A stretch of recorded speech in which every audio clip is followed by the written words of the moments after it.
Hey. Don't ever let somebody tell you you can't do something.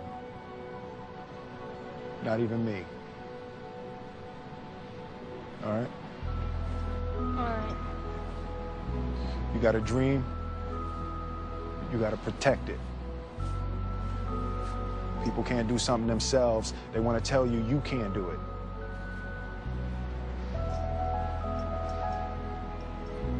You want something, go get it. Period.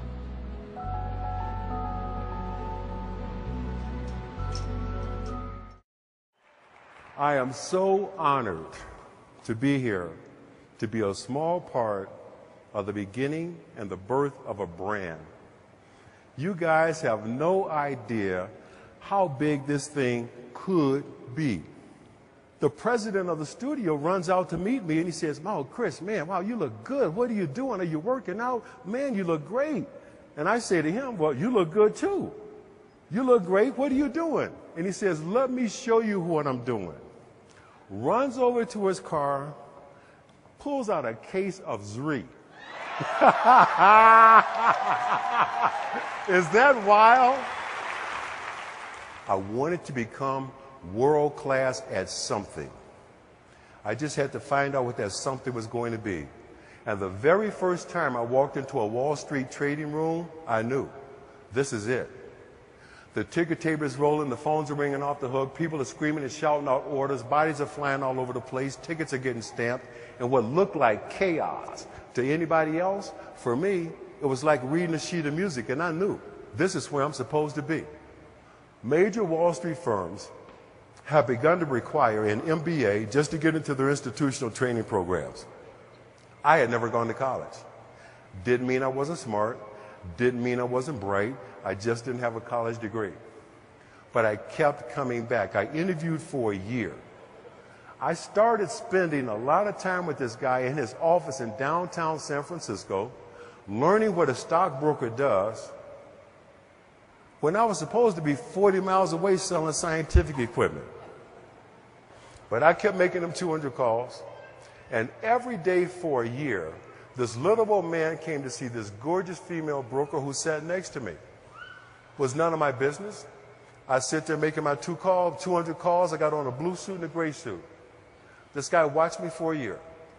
And one day he comes over to me and says, "What are you doing here? You don't belong here. Here's my card. Come see me."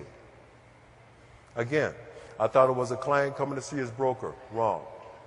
That little old man, turns out, was the managing general partner for Bear Stearns in San Francisco, and he was coming to see his girlfriend. But I go see this guy, and he tells me the story of this place called Bear Stearns. Tells me how the firm was built by entrepreneurs with a strong work ethic. And he says to me, "If you come over here, I will make you a star." In preparation for this meeting, I'm real clear. Keep the focus on performance, added value, and the wealth you created in the portfolio. That's it. This is the story of every father who ever had to be a mother, every mother who ever had to be a father, and everybody who ever had a dream and wouldn't quit. This ain't even about you. But the most important thing I've ever done in my life is to have broken the cycle of men who are not there for their children. That is absolutely the most important thing I've ever done or will ever do. Because I raised a young man who finally at 27 gets it, the most important thing about being a man is being responsible.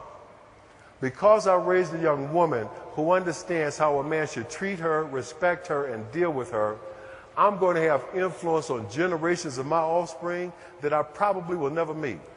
But because I broke that cycle here, that's going to be my ultimate contribution, not just to my family, my community, our country, but the world. Thank you, Zrii, for having me here. It's been an absolute blast. Thank you, my man. Thank you. God bless you. Thank you so much.